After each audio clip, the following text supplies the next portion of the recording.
Each week this summer, our goal is to bring you 3 things that you may not know about your own city. Brooklyn Center kicks off its annual summer festival this week, Earle Brown Days. We thought it the perfect time to discover 3 things about the city. Here's what I came up with.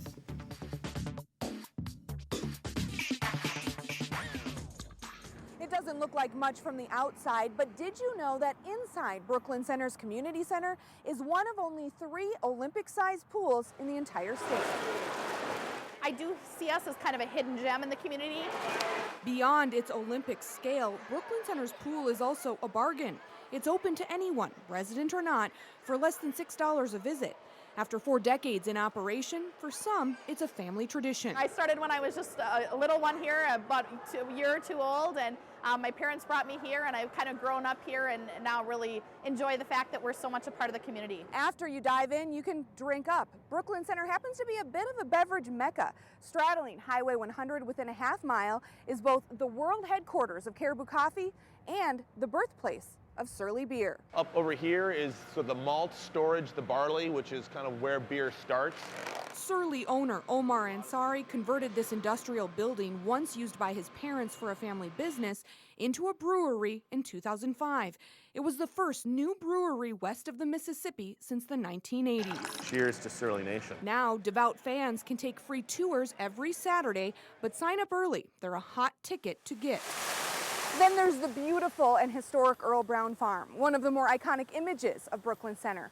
But what Earle Brown did underground is something few people know. He had such a passion for the whole community. Historians know Earle Brown as an incredibly rich man of his time. He ran a large farm in Brooklyn Center, became Hennepin County Sheriff in 1920, and shortly thereafter started the Minnesota State Patrol.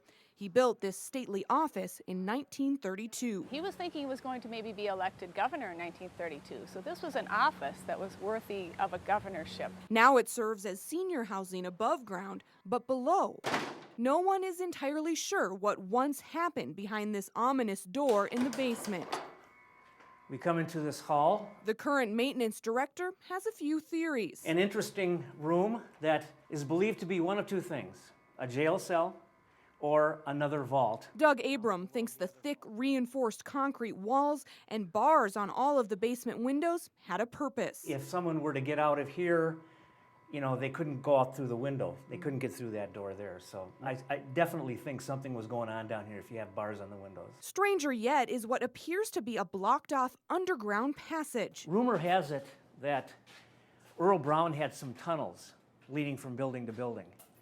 And I'm told that sometimes he disappeared and he wouldn't know where he was. Perhaps it was a place to stow criminals, or simply a convenient way for a wealthy man to get around.